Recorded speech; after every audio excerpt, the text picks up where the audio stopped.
Seahawks fans, wherever you may be, thanks for listening to the show. Join your hosts, Bill Alvstad and Keith Myers, as we talk Seahawks football.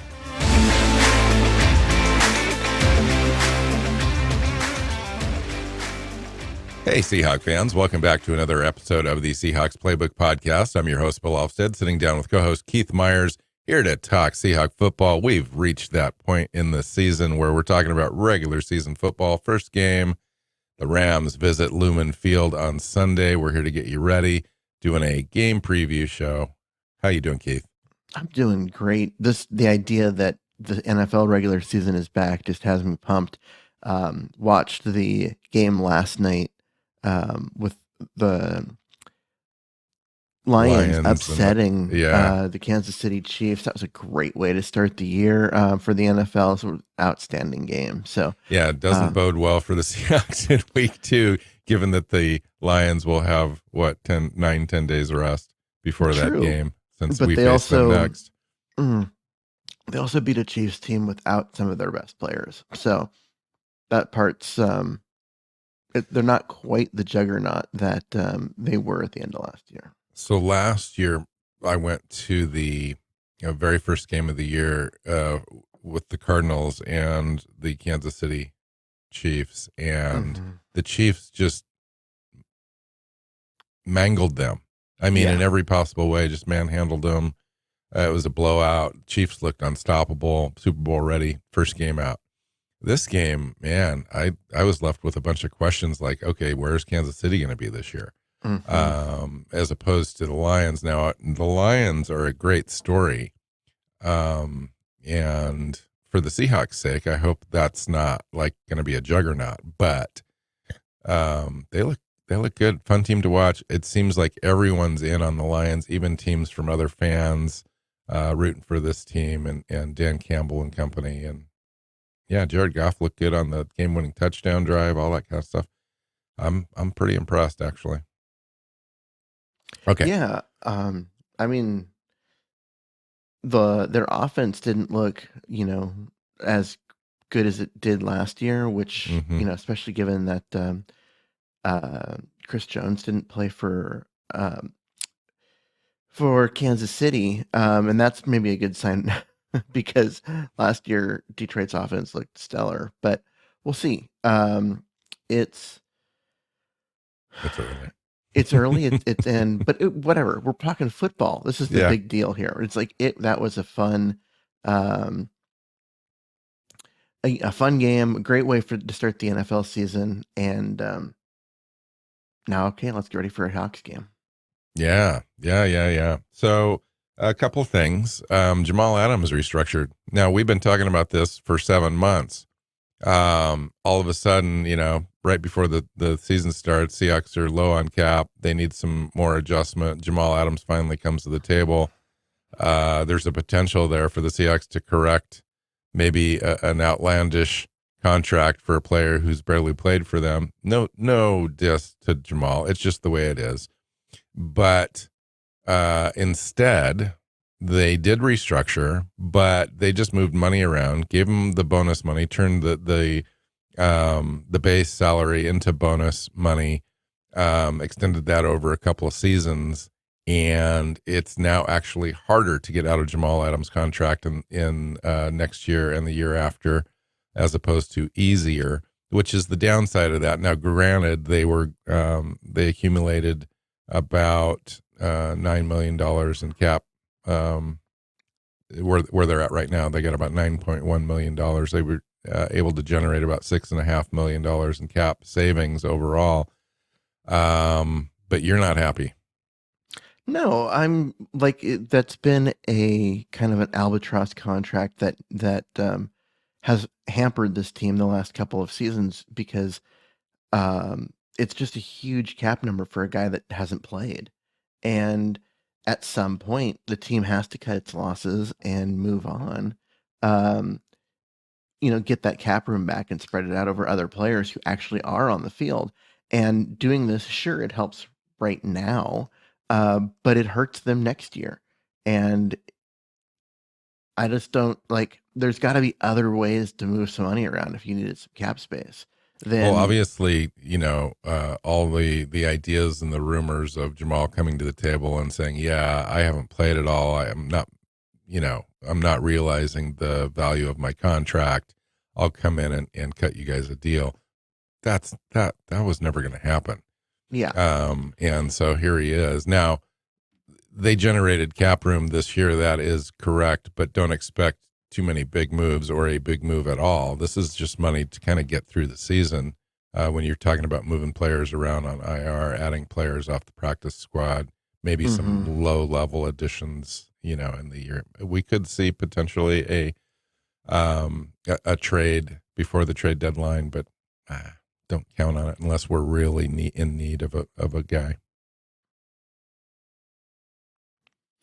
yeah. I mean, we'll see. They did add uh, a safety from the Titans that is got a contract that's not a league minimum deal. So there was that. But did they really need another safety? I don't know. I missed that. Who was that, Keith? Do you know? Um, Brady Breeze. Oh, okay. So I thought wasn't he on the practice squad or wasn't he on the roster in the 90-man situation at some point I don't know. between May and now? I thought, Um, I have honestly have no idea. I just know yeah. that they they added a veteran safety, and it cost $3.6 million Is he on the bring him active in. roster? I believe he is. Okay. I missed that. Interesting. Who did they move to make that happen? I'm looking. I'll be interested. Now they did take and we knew this, Derek Young and move him over to IR. But I think that move came after that, if it happened. Anyway, they also brought in Ben Brown, the guard, as well, hmm at the end there. Let's talk about this game, not so much the game itself, I guess, but the players involved in it. And we'll talk about the game after it's played when we come back next week and do a recap show. This is looking pretty good for the Seahawks as far as the injuries are concerned. There were some concerns in the last couple of weeks, especially after training camp, after the third preseason game, that we were going to be down quite a few different players and quite a few different rookies and rotational pieces, and really kind of be challenged depth-wise. It looks a lot better now. Jamal Adams is ruled out of this game. Kenny McIntosh has not practiced for a few weeks and still has not practiced this week as well. Seems likely that he's out. Other than that, though, Derek Hall is available now, practicing, expected to play. That's great news. Mike Morris is available, practicing now, Full expected to play. practice, not Yeah, like Derek Hall was limited. yeah. But Mike Morris was a full go. Same with Daryl Taylor. Same with Daryl Taylor. JSN. Yes, which is a And remarkable story. I'd like to talk about that for a second. Cody yeah, Thompson, Jordan Brooks, Devin Witherspoon looks like he's at least 50-50 to play this week, which is good. He's out there.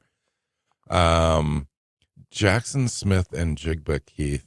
This is great news for the Seahawks. So when he was hurt, he hurt that wrist in that preseason game, had the screws put in, or a screw to secure that thing, came back. It's kind of wrapped, but was at practice within a week.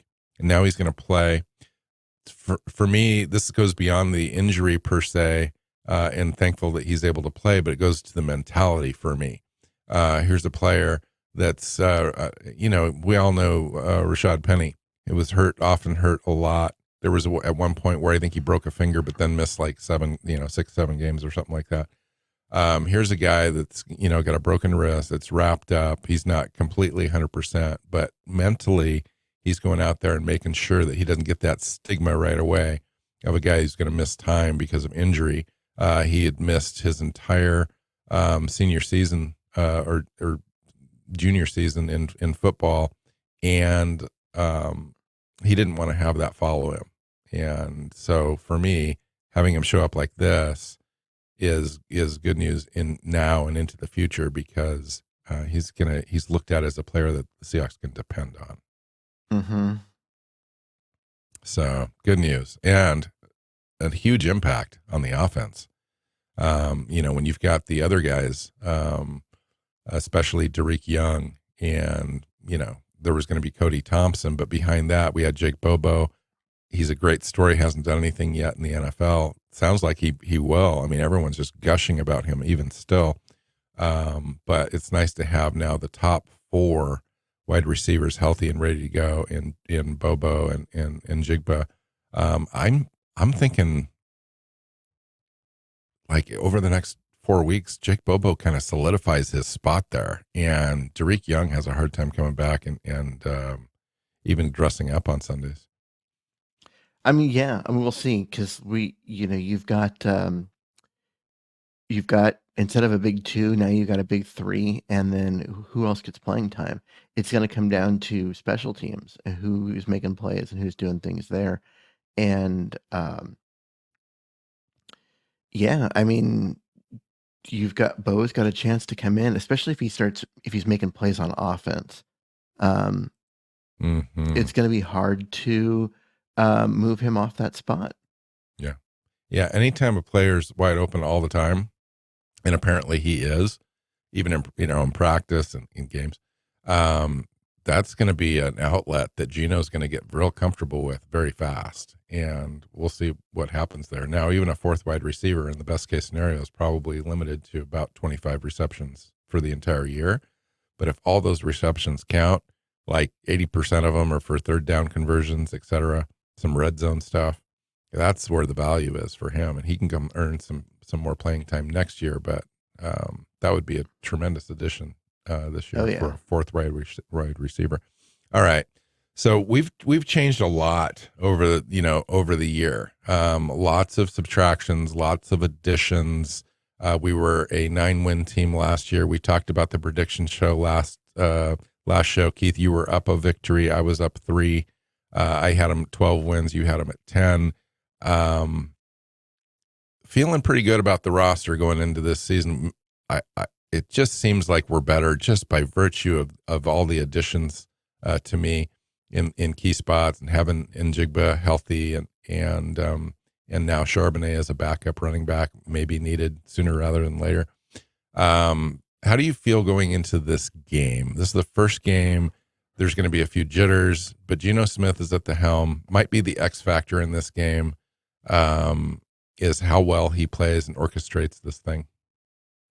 I'm feeling pretty good about this game. There's a lot to be seen as far as what goes on the defensive line, and all of that. But this is a team that has an offense that looks like it's ready to roll, even with Ken Walker out.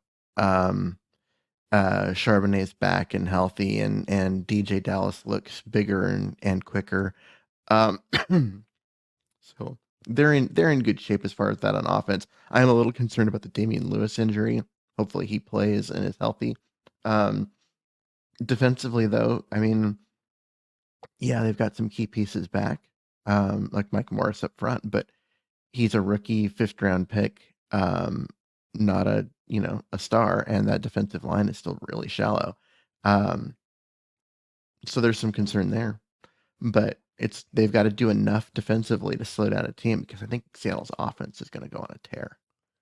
Yeah, you're right about being worried about the front. I mean, last year, Seattle ranked 30th against the run overall. And that last game against the 49ers in the wild card game, they ran over us 500 total yards on offense. That was the last game the Seahawks had, was a team putting up 500 yards on them. I don't think that's going to happen this year. I think that, as much as, we don't maybe have the huge heavyweight guys in the center of this defense to stop the run, I think the scheme and the guys that we do have are more run-oriented guys, defending the run-oriented guys, and I think that we're going to do a better job. I don't know where we're going to end up. I just don't think we're going to end up 30th. I think even if we can get into a middling, 15th to 20th range would be adequate, given the I think the high flying offense that we've got to score points against anybody. All right, what are the keys to this game, Keith? As far as us taking care of business, and maybe on the other side, the Los Angeles Rams, Cooper Cup's out, but who else on That's that huge. offense can hurt you for the Rams? Well, um, I mean, Akers, the running back, can hurt anybody. I know that he had a great season 2 years ago, and then last year kind of fell out of favor with the coaches. There were some issues there, but came back and did some things. But this guy's big. He runs people over. He's got some explosiveness, and can be really good. And it's like if as an offense without much going for it, having a big running back can help them, and that's going to be Seattle's weakness is stopping the run. So that's the concern is that the Rams are able to put together some long drives, keep moving the chains, keep running the clock behind um, that running attack. Yeah, no, I think you nailed it as far as Cam Akers is concerned. Bigger back, similar to kind of Zach Charbonnet, as far as running style, running ability, kind of a one cut and go, but a bigger guy. Aaron Donald on the other side, when our offense is on the field, is always going to be a factor. Last year he was limited, played in 11 games, had 5 sacks. Against Seattle, though, in the last, since he's been in the league, 15 sacks, 24 tackles for loss against the Seahawks. That's amazing. How about Seattle's wide receivers versus the Rams secondary? You got DK Metcalf, Tyler Lockett, and Jigba Bobo against Kello Witherspoon. Now, I'm going to mention these names, and you're not going to hear anybody except for that guy maybe that you've heard of. Jordan Fuller at strong safety, Russ Yeast, a guy by the name of Russ Yeast. Their right starting cornerback is Darion Kendrick. Their nickel is Kobe Durant. I've seen it in a few different articles that say that the Rams secondary is the worst in the NFL. I like Kello Witherspoon. Really liked him coming out of the draft. The rest of that the rest of that secondary is poor. That's going to be a huge advantage for Seattle. What's got to happen in order for Seattle to take advantage of that is they've got to protect Geno Smith. And they've got to give Geno Smith, time to let those receivers get downfield and do those things. And anytime you got Aaron Donald in the middle of your defense, you're gonna get pressure on the quarterback. So I think the Seahawks can neutralize it. They can, do a lot of play action. They can, roll the pocket. They can do some things to kind of make life hard on that Rams front and give the receivers more time. Because once you have, they're going to be open. And if you can deliver the ball to an open receiver, great things are going to happen. So I expect the Seahawks to put up a lot of points in this game. Yeah, you factor in our running game as well against their front seven. Beyond Aaron Donald, it's pretty talent poor. They're a rebuilding team. They're a rebuilding team. They're just not quite ready to completely cut guys and completely start over because they still got some vets like Aaron Donald and Matthew Stafford. But at some point, those guys are going to have to move on to clear up room so they can rebuild that roster. And but they are the rest of that roster besides, those two guys, Cooper Kupp, maybe Akers, that's a rebuilding roster. Yeah, they're going to be starting a couple different rookies on their defensive line. Byron Young out of the draft, Nick Hampton, you Appalachian State defensive end, edge rusher guy. Those are starters on their line, or at least heavy rotation guys. I would be looking also on our defense. Like, I'm very, very curious, A, how we stop the run, but B, how do we get after the quarterback? We all know that Matthew Stafford is getting a little older, 35 years old now, I believe. And their offensive line is not good. Their Not offensive good. line is bad. It's not good. And so this is a real opportunity for Seattle to really kind of just let its horses go and not really have to do a lot of stunts and all that kind of stuff. I'd like to see what they do as far as blitz packages and stuff, just because we haven't seen anything in the preseason. So I'm curious as to kind of what they do, but I don't know that they actually need to in this game. Rushing 4 or 5 is going to be adequate, I think, to put enough pressure on them to kind of hasten Stafford to throw, get him out of his timing without Cooper Kupp there. I just don't know that they have enough to kind of keep up. And that's kind of where this game falls for me as far as a point scored, because I think Seattle's going to be able to score, not maybe necessarily at will. You've got to factor in Aaron Donald a little bit. I think that the big thing for Seattle, and we talked about it this offseason, was where are they going to improve? Converting third downs is huge for them. Being able to do that more consistently. Geno Smith having a couple more weapons will help him there. Having a more vigorous run game with some guys up front blocking a little bit more consistently will do that. And then on the defensive side, Keith, generating turnovers. Like, this team is kind of built with guys that are ball hawks, guys that are around the football a lot, punching the ball out. Kobe Bryant had 4 forced fumbles last year. I see that number kind of going up, maybe not just for Kobe, but as a team, and generating more opportunities for the offense. So it's going to be a fun game, but I'm super excited to see where the pass rush is. Like Jerron Reed, Jermont Jones, it'd be a first time really to kind of pay attention to Dre Jones on the field, Uchenna Nwasu, Boye Mafe, Darrell Taylor, Derek Hall, Tyreek Smith. All those guys could have an impact at some point. Yeah, I'm concerned about Boye Mafe not playing, given that he missed practice yesterday. I mean, it's an illness, so hopefully he'll get healthy and get hydrated and be out there. But him being out would be a big loss. He's a guy that's been such a force in the preseason and in training camp and practice and stuff, that a guy looks like he is about to explode as a star. And so I want as much Boye Mafe out there as possible. And yeah, I mean, that could be a huge thing for this team. And but yeah, I don't see how the Rams keep up. The only way I see it is if it just starts off, Seattle makes a couple mistakes, the Rams get a little lead in the beginning and turn the ball over to their running game, and Seattle just can't stop it. And if Geno throws a pick or something, we have a turnover or two, that would be two.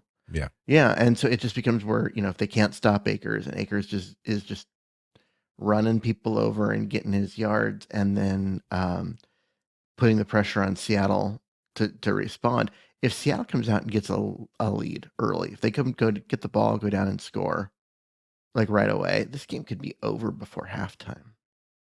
Yeah, you put a defensive stop or two in there, maybe generate a turnover. We're up, 21 points. It's over, I think. But yeah, because they're just not a team, especially without Cooper Kupp, that's equipped to come back. I mean, they're kind of built on running the ball a little bit now, as opposed to years past where it was more of a run and gun, run and shoot type thing. Matthew Stafford is kind of an interesting player. The guy's still got it, but he doesn't have anything to work with, and his offensive line is poor. So I don't see the Rams. I see the Rams as a bottom 5 in the NFL team. I do too. I think they'll finish 3rd in the division, only because the Cardinals are just that much worse.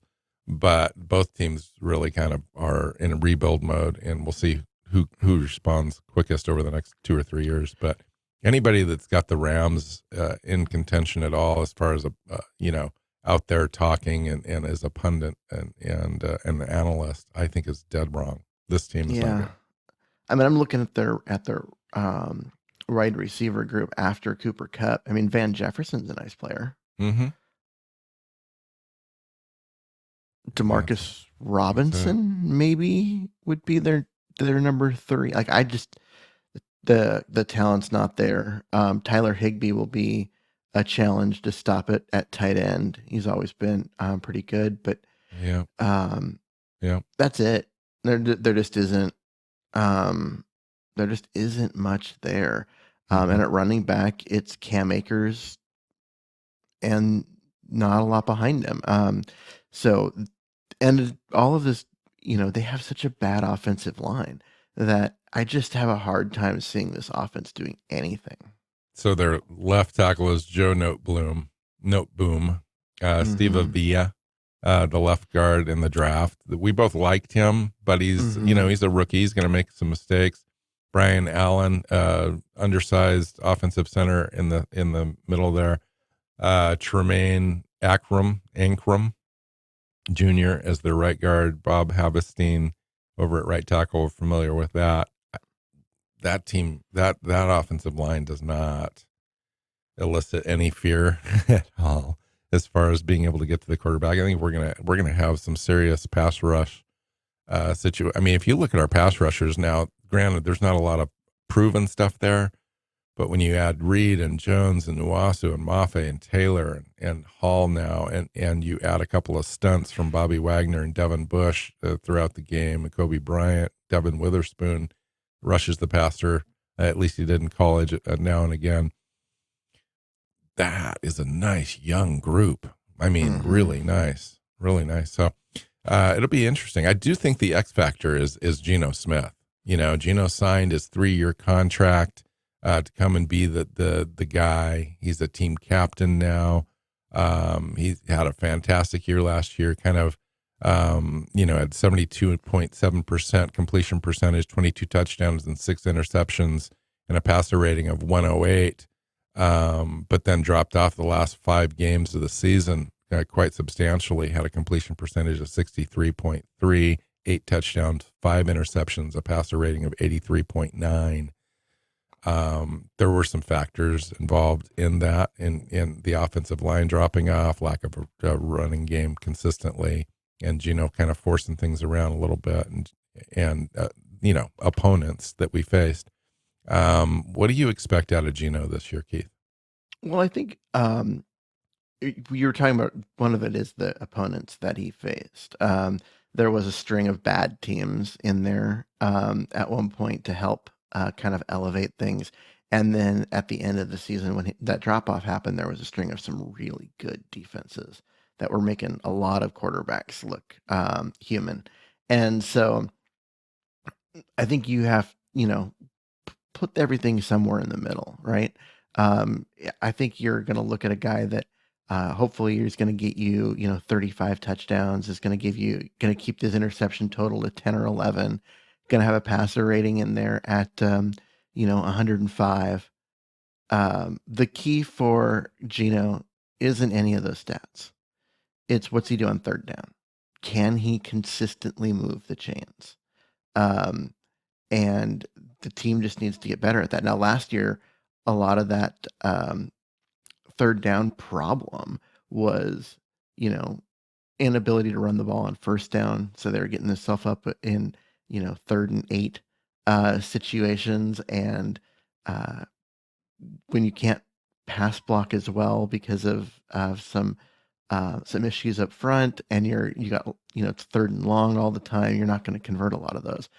They need to do a better job on 1st and 2nd down, set them up at 3rd and short, so the offense is open. They can do anything. Really make it hard on the defense, and really they just got to provide some blocking, both in the for the run game to get that going and pass protection, because once the 2 offensive tackles who last year were rookies and were great, um, once they started to wear down, because the season is just, I mean, it's a 17-game season versus a 12-game season. Those last 5 games are hard on rookies. It happens every year. Uh, Once those 2 guys started to wear down, the offense really started to struggle. And I think that, now you got another year. Now they've been in a professional off-season program. They've been in a professional conditioning program.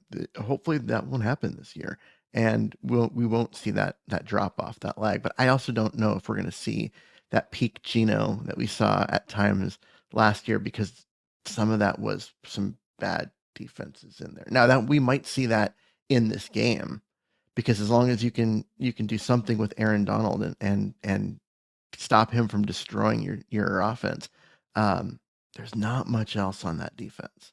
And if, like I said, if they can figure out a way to keep Aaron Donald from taking over, the rest of that defense is one of those that Geno should put up some massive numbers on. Yeah, I agree.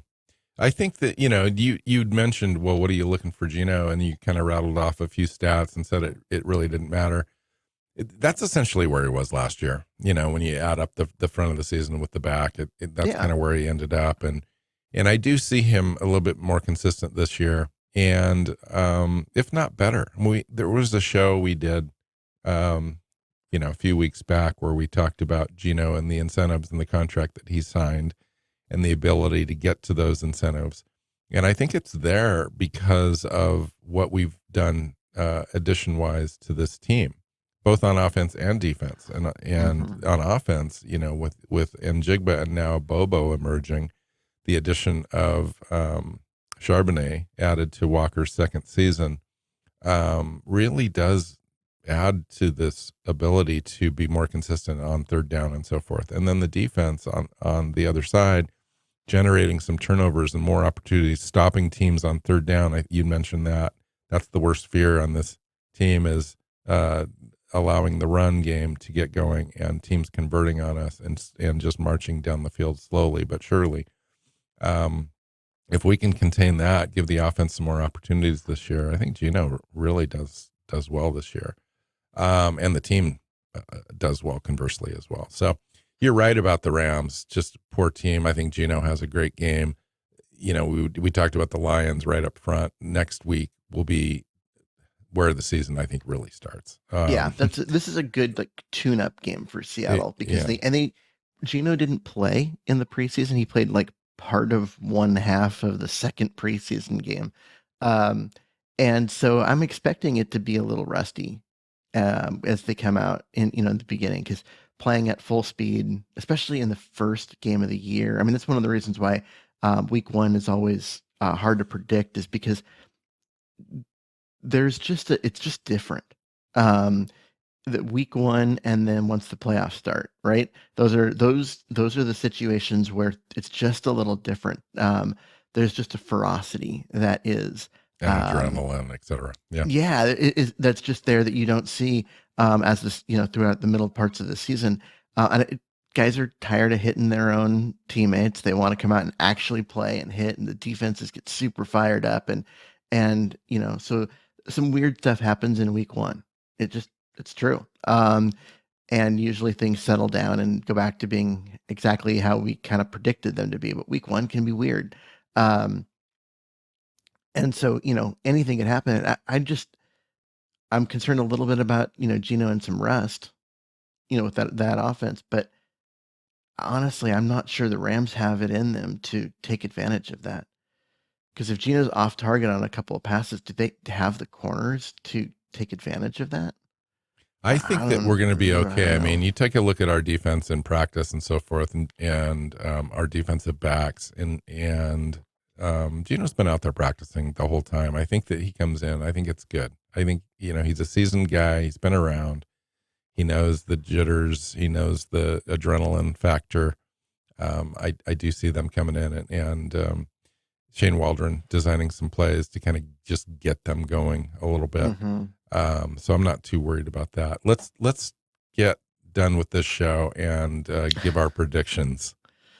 Where are you at as far as the numbers? Where are we going to finish in this game, Keith? Well, Vegas is not in the habit of being wrong, right? And they make a lot of money because of their ability to predict these games. And they've got the Seahawks as a 5-point favorite.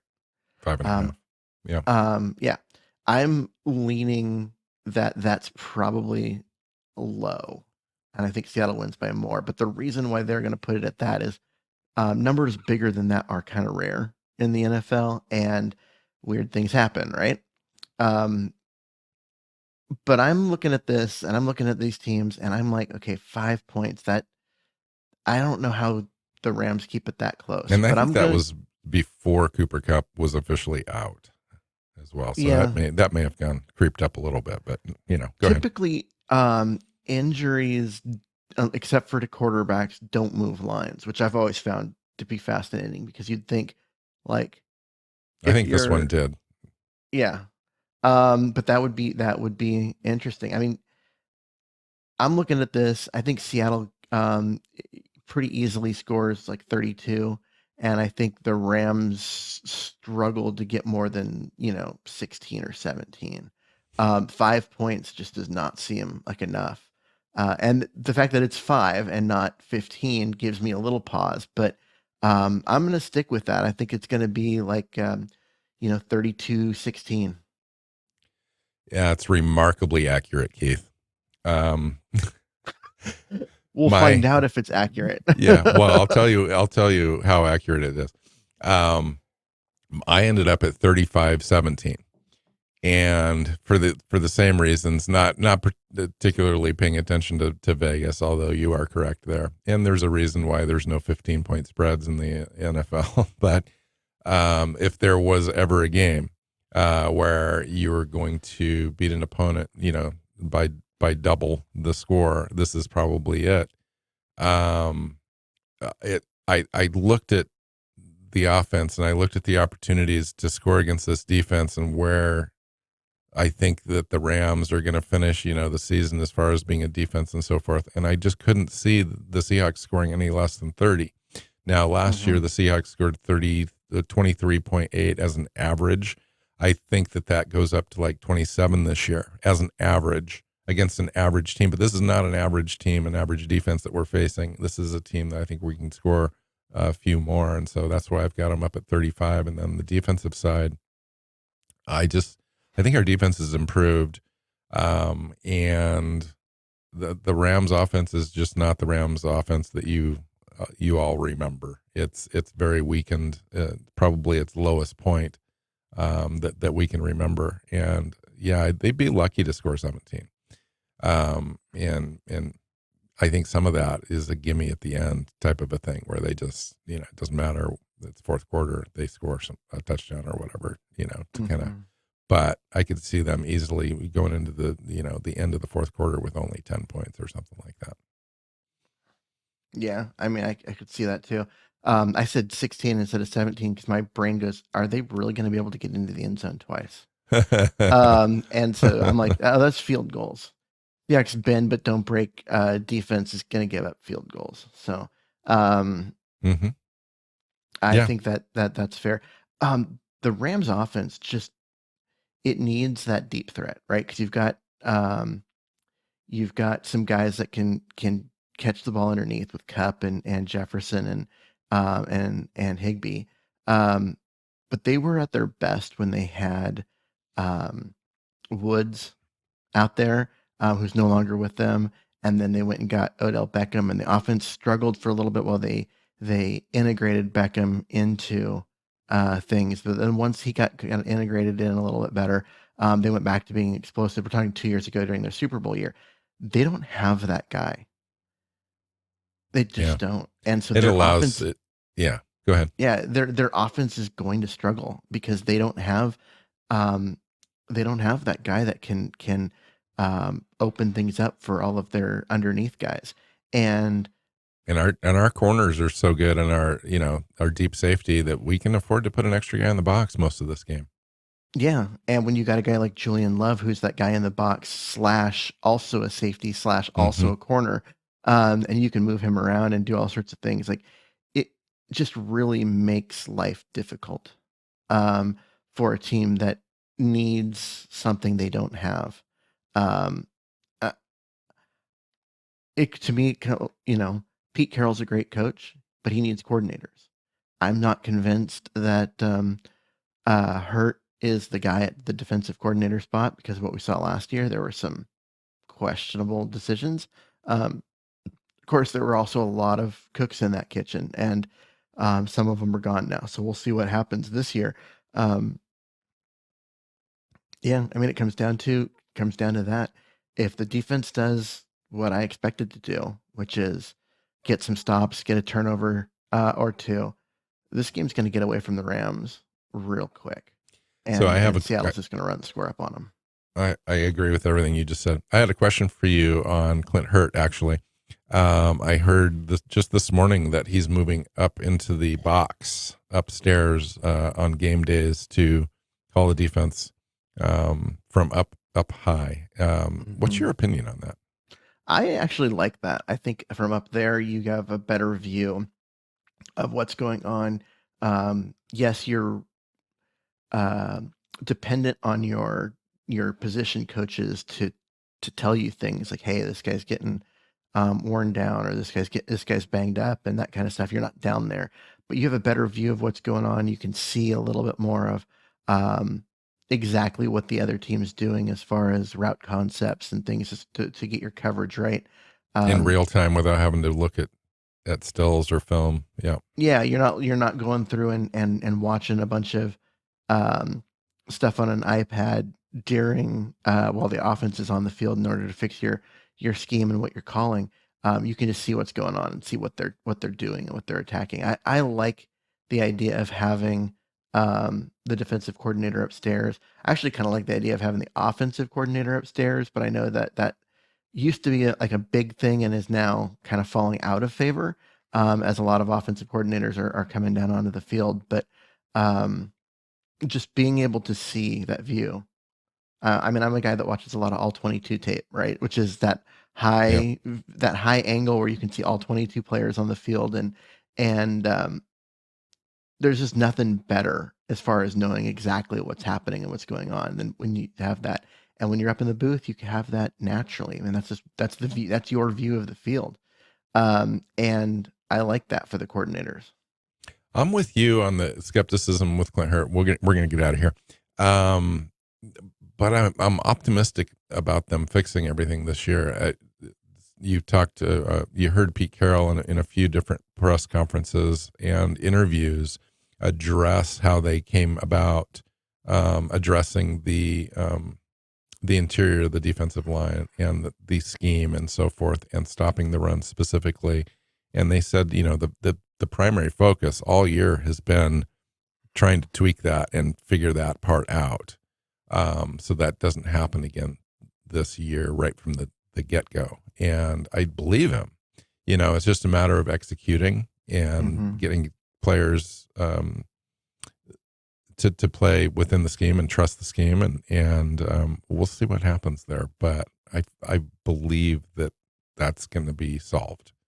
At least I'd like to believe that. And of course, before the first game, I can say anything I want, and I believe that that's going to happen. So, and if it does, I think it really does create an opportunity for this team to go far this year, and we'll see what happens.